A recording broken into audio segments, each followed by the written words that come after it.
Good morning students. तो कैसे हैं आप सब। मैं साहिल रावत, आपका इंग्लिश मेंटोर, स्वागत करता हूं स्टूडेंट्स आपका आज की क्लास में। तो चलते हैं सीधा क्लास की तरफ। And today in today's class we are going to revise the chapter memories of childhood, because ये बहुत ही इंपॉर्टेंट चैप्टर है आपका और लास्ट चैप्टर है आपकी बुक का स्टूडेंट्स। ठीक है, it was written by Zitkala-Sa and Bama, ये दोनों इनकी क्या थी, ऑथर थी। ठीक है, तो आपका भी रिवीजन करते हुए चलेंगे और जो हमने पहले पढ़ा हुआ है उसको फिर से एक बार क्या करेंगे, रिविजिट करते हैं। ठीक है students, so before you read this unit presents autobiographical episodes from the lives of two women from marginalised communities who look back on their childhood and reflect on their relationship with the mainstream culture. The first account is by an American Indian woman born in the late 19th century. The second is by a contemporary Tamil Dalit writer. ठीक है, तो इस book में हम दो औरतों की कहानियां पढ़ने वाले हैं जो अपने बचपन की कुछ बातें याद करती हैं और हमें बताती हैं जो उनकी रिलेशनशिप रहा है मेन स्ट्रीम कल्चर के साथ, यानी कि कल्चर के कारण जो जो उन्होंने चीजें फेस करी हैं अपने लाइफ में, खासकर चाइल्डहुड में, उन सभी चीजों के बारे में वो डिस्कस कर रही हैं यहाँ पे।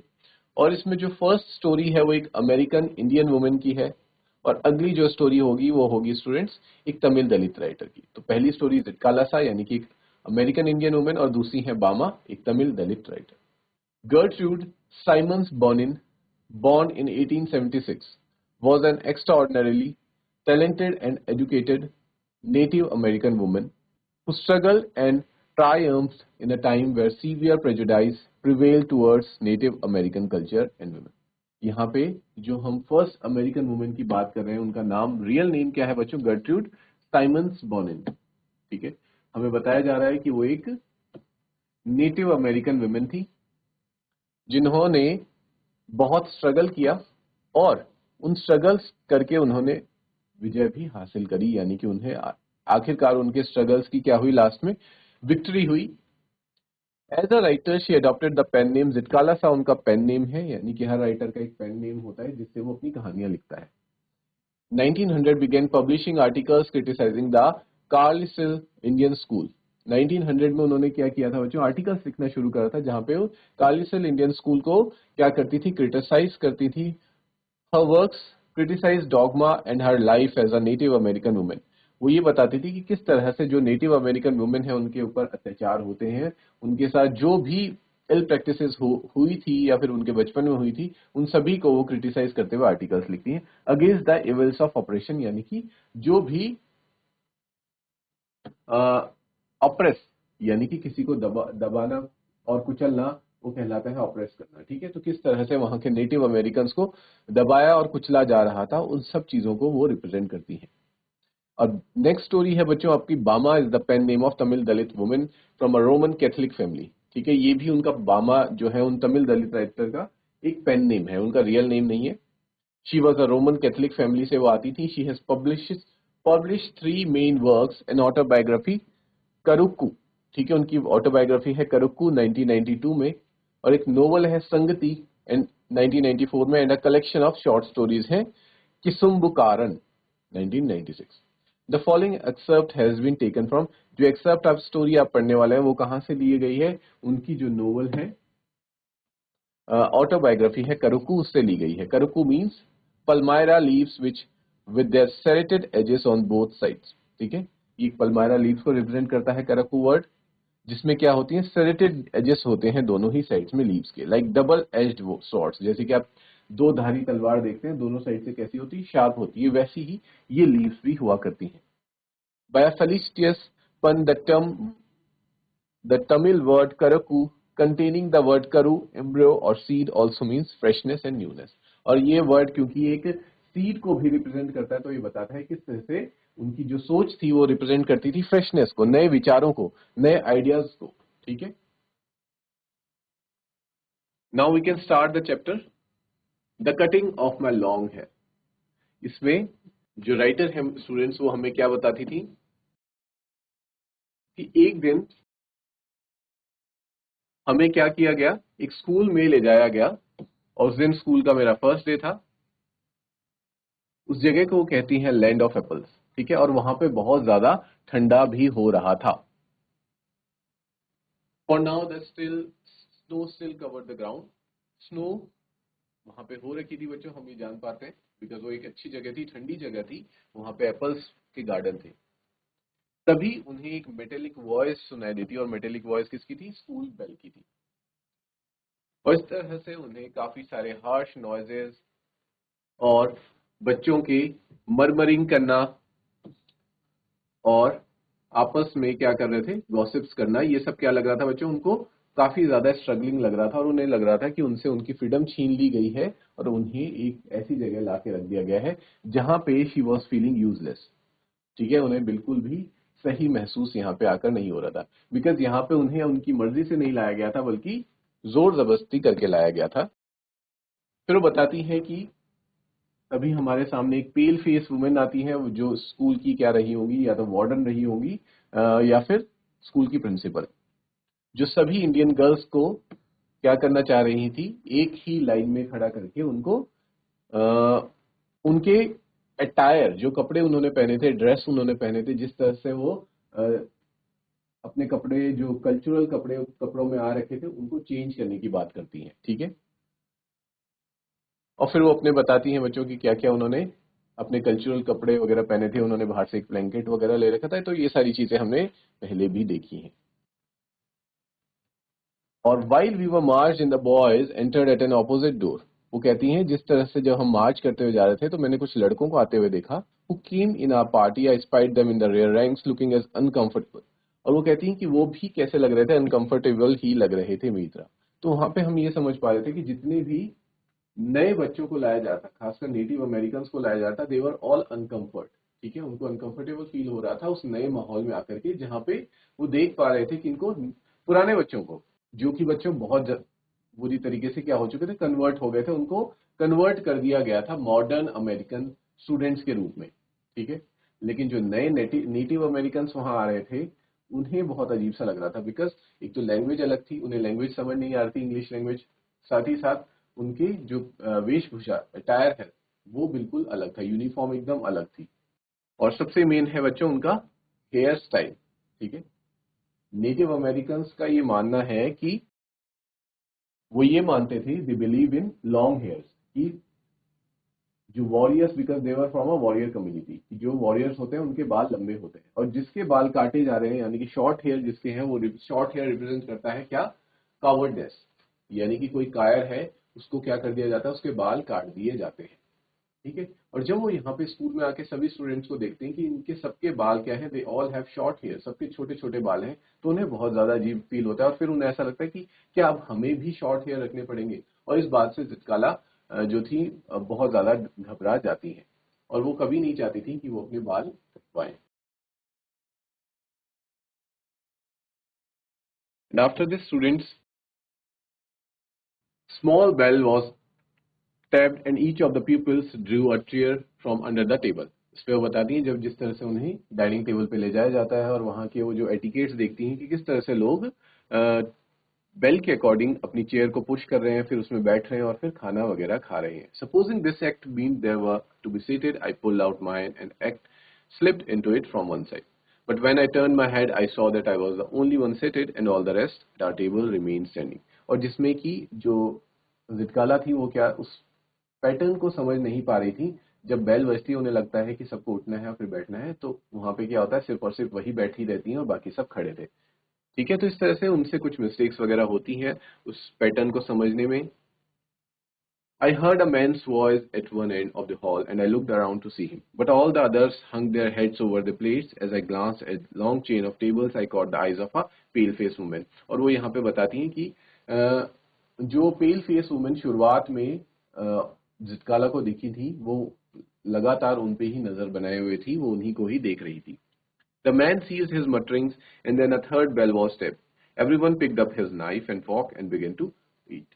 और थर्ड बेल के साथ उन सभी स्टूडेंट्स ने क्या किया, अपना खाना स्टार्ट किया। But this eating by formula was not the hardest trial in that first day. वो कहती है कि ये फॉर्मूले के रूप में, इस पैटर्न के साथ जो लोग ये खाना खा रहे थे, वो उस दिन की सबसे मुश्किल चीज नहीं थी। बल्कि इससे भी मुश्किल चीजें आगे आने वाली थी। वो क्या थी बच्चों? And she had overheard the pale face women talk about cutting our long heavy hair. और जब वो उन्हें ये सुनने को मिलता है कि ये लोग हमारे जो लंबे बाल हैं उन्हें अब क्या करेंगे, काट देंगे, तो वो उनके लिए क्या था, एक बहुत ही शॉकिंग न्यूज थी। मदर्स हैड टॉट अस, वही चीजें कि जो अनस्किल्ड वॉरियर्स थे उनके कम्युनिटी में या फिर जो कावर्ड लोग थे उनके बाल काट दिए जाते थे, ये उन्हें शुरू से ही सिखाया गया था। तो उनके लिए ये बाल काटना क्या था बच्चों, बहुत ही गलत चीज हो रही थी उनके साथ। We discuss our face some moments and when judwin we have to submit because they are strong.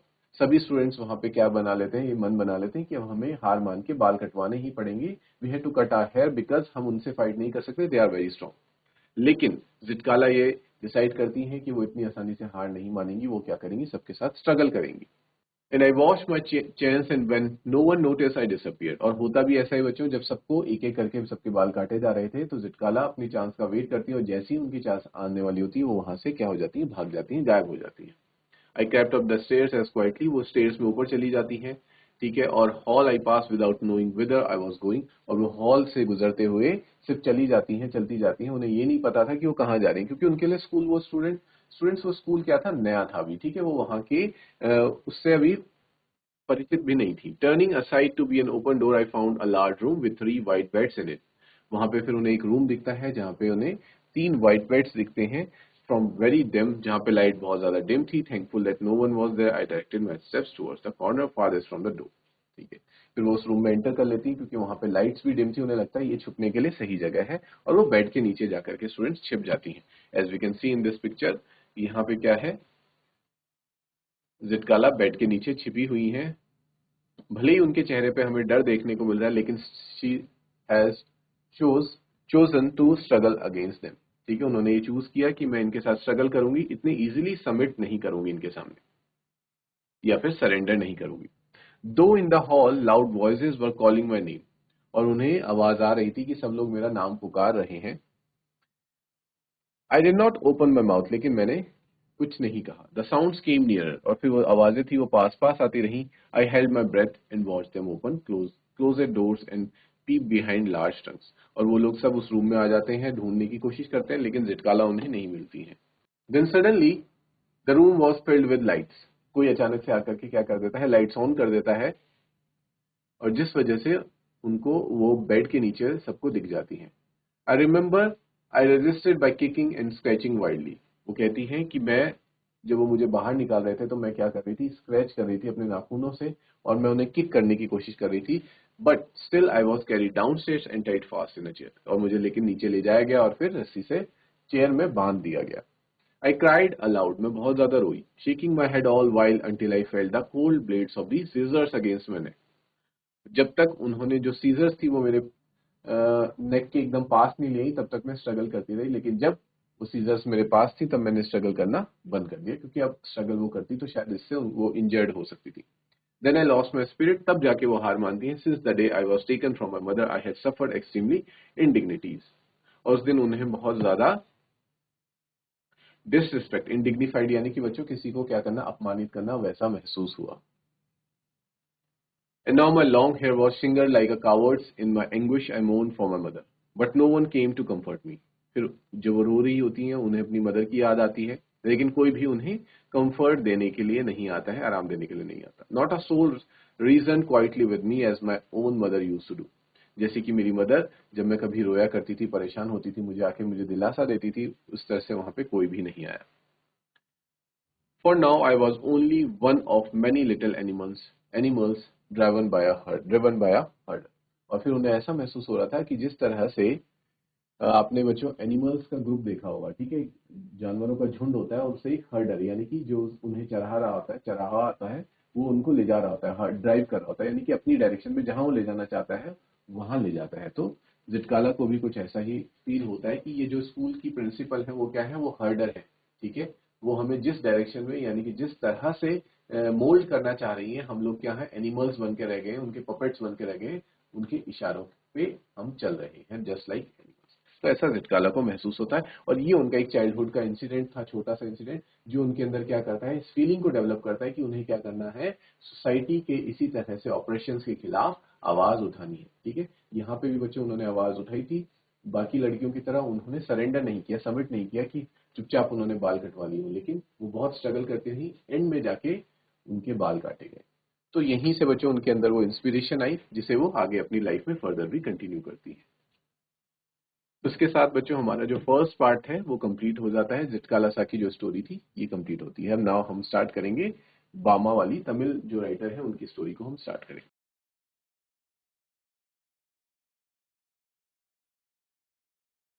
Next story students, we too are human beings, written by Bama. We too are human beings क्या explain करता है ये जो sentence है, ये बताता है कि हम लोग भी ह्यूमन बींग्स हैं, यानी कि हम भी इंसान हैं और we deserve to be treated like humans, कि हमें भी अधिकार है कि हमें भी इंसानों की तरह ही ट्रीट किया जाए। अब आप इस चैप्टर में जब आगे देखेंगे तो आपको पता चलेगा कि ये लोग कौन हैं, ये कौन लोग हैं जो इस तरह की बात करें कि हमें भी इंसानों की तरह ही ट्रीट किया जाए। When I was studying in the third class, I had not yet heard people speaking openly of untouchability. तो स्टूडेंट्स हमें इस फर्स्ट सेंटेंस में ही पता चल जाता है कि ये वो लोग हैं those who have been experiencing untouchability from a long time. ठीक है, जो ये अनटचेबिलिटी यानी कि बच्चों जिसे हम छुआछूत भी कहते हैं, हमारे कंट्री में अनटचेबिलिटी एक्सपीरियंस कर रहे हैं। ठीक है, ये टर्म कहाँ से आता है बच्चों? ये टर्म आता है कास्टिज्म से। जो कास्ट सिस्टम हमारी कंट्री में है जिसमें हमने डिवाइड किया हुआ है लोगों को ऑन बेसिस ऑफ कास्ट कि these people belong from upper caste and these are from lower caste. ठीक है, और लोअर क्लास के कास्ट के लोग हैं उनको हम कई बार क्या करते हैं, अनटचेबल्स भी कहते हैं कि यू कैन नॉट, मतलब ये सिस्टम ऐसा बनाया गया था। It might not be follow today, शायद ये अब आज की डेट में फॉलो नहीं होता, या फिर may be in rural areas में अभी भी फॉलो हो रहा है कि जो पीपल लोअर कास्ट में जिनको रखा गया है उनको आप ना तो डायरेक्ट छू सकते हैं, ना उनके द्वारा दिया हुआ कुछ भी चीज को आप क्या कर सकते हैं, ले सकते हैं, इनटेक कर सकते हैं। कुछ उनके हाथों द्वारा दिया हुआ पानी हो गया, खाने की कोई चीज हो गई, उसको आप कंज्यूम नहीं कर सकते। ठीक है, इस तरह का बच्चों एक क्या है, गलत सिस्टम या फिर जिसे हम एक कह सकते हैं गलत प्रथा बनाई गई थी। But I had already seen, felt, experience and been humiliated by what it is. और जिसमें जो बामा है वो भी सेम चीज एक्सपीरियंस करती हैं अपने चाइल्डहुड में, और वो कहती हैं कि मुझे भी इसके थ्रू ह्यूमिलिएशन यानी कि जो एक स्टूडेंट्स फीलिंग होती है, एक एक्सपीरियंस होता है जिसमें आपको क्या किया जाता है, आपको नीचा दिखाया जाता है, उसे हम कहेंगे ह्यूमिलिएशन, ह्यूमिलिएट किया करना। ठीक है, तो उनको भी ह्यूमिलिएट किया गया है और उसी एक्सपीरियंसेस को वो शेयर कर रही हैं। I was walking home from school one day, वो एक दिन का अपना वाकया बताती हैं जहाँ पे an old bag hanging from my shoulder, मैं स्कूल से आ रही थी। It was actually possible to walk the distance in 10 minutes but usually it would take me 30 minutes at the very least to reach home. ठीक है, वो school से आते बताती हैं कि स्कूल से घर तक का रास्ता क्या था, सिर्फ 10 मिनट्स का था, लेकिन मैं क्योंकि घूमते फिरते आती थी, आसपास की चीजों को ऑब्जर्व करते हुए आती थी, तो मुझे ज्यादा टाइम लग जाता था, अराउंड 30 मिनट्स के आसपास मुझे लग जाता था घर पहुंचने में। जैसे कि स्टूडेंट्स बच्चे होते ही हैं, वो आसपास की चीजों को देखते हुए एंजॉय करते हुए आते हैं। The performing monkey, the snake which the snake charmer kept in its box and displayed from time to time, वो इन सब चीजों को देखने में क्या कर रही होती थी, बिजी रहती थी। जैसे कि मंकी वगैरह परफॉर्म करते थे, स्नेक चार्मर्स के स्नेक्स को देखा करती थी। The cyclist who had not got off his bike for 3 days, एक साइक्लिस्ट जो 3 दिन से लगातार साइकिल चला रहा है, who kept pedalling the rupee notes that were pin on to his shirt to spur him out, और लोग उस पर क्या कर रहे थे, पैसे डाल रहे थे।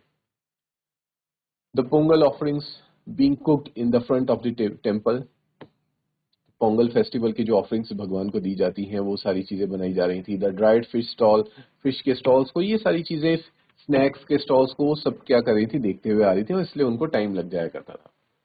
The Nari Koravan hunter gypsy with his wild lemur in cages, और वो हंटर को देखती हैं जो अपने केजेस के साथ था। सेलिंग नीडल्स, नीडल्स बेचते हुए लोग, क्ले बीड्स एंड इंस्ट्रूमेंट्स वगैरह, ये सारी चीजें वो देखती हैं। I could go on and on, वो बताती हैं कि ऐसी बहुत सी चीजें थी जिन्हें मैं बताती चली जाऊंगी। Each time would pull me to stand still and not allow me to go any further, और यही सारी चीजें सेंटर ऑफ अट्रैक्शन थी जिनकी तरफ मैं क्या होती थी, मेरा जो ध्यान था वो चला जाता था और मैं उन्हीं को देखने लग जाती थी। इसलिए मेरा टाइम जो था, जो कि स्कूल से घर पहुंचने में मुझे सिर्फ और सिर्फ 10 मिनट लगना चाहिए था, वो क्या बन जाता था, वो कन्वर्ट हो जाता था 30 मिनट्स में। ठीक है बच्चों, and after this she says, वो हमें एक पपेट शो वगैरह के बारे में भी बताती हैं। ठीक है बच्चों। एंड कॉफी क्लब्स वगैरह रास्ते में आते हैं वहां पे, और इस तरह से काफी सारी चीजें वो जो भी रास्ते में देखती हैं उन सबको डिस्क्राइब करते हुए चलती हैं। बट जब वो अपने घर के पास पहुंचती ही है, एट द ऑपोजिट कॉर्नर दो threshing floor had been set up, वहां पे एक थ्रेशिंग फ्लोर होता है जिसपे कि केटल्स चलते हैं और थ्रेशिंग का काम करते हैं, जैसे कि ओल्ड टाइम्स में हुआ ही करता था। थ्रेशिंग वगैरह किसके थ्रू की जाती थी? एनिमल्स के थ्रू की जाती थी। There she saw an old man, an elder of our street, मतलब उनके स्ट्रीट के कोई बूढ़े बुजुर्ग थे, came along from the direction of the bazaar, जो कि बाजार से आ रहे थे, और उनके हाथ में क्या थी बच्चों? एक पैकेट था, और वो इस फैशन में आ रहे थे उसे लेते हुए, जिसे देख करके जो हमारी ऑथर है बामा, उन्हें बहुत ज्यादा हंसी आती है कि किस तरह से इतने बड़े एल्डर इंसान एक थैली लेकर के आ रहे हैं जिसमें उन्होंने क्या रखी है? वड़ई रखी हुई है। ठीक है, वड़ई और कुछ भाजी है खाने के लिए।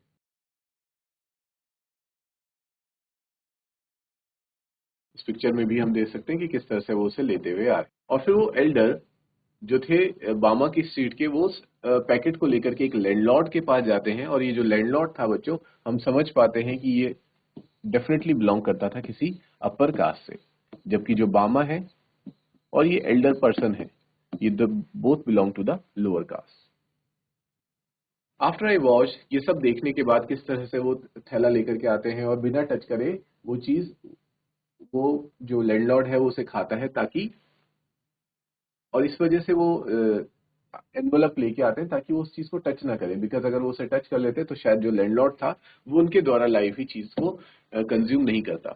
तो ये सारी चीजें आकर के वो बामा जो है अपने ब्रदर के साथ डिस्कस करती हैं, बिकॉज उन्हें ये समझ नहीं आ रहा था। ठीक है, तो इस पे उनके जो एल्डर ब्रदर हैं वो एक्सप्लेन करते हैं कि ऐसा क्यों हुआ, ये सारी चीजें फिर उन्हें बताते हैं। ये जो कास्ट का सिस्टम था, अपर कास्ट एंड लोअर कास्ट वाला, वो सारा कॉन्सेप्ट उन्हें समझाते हैं।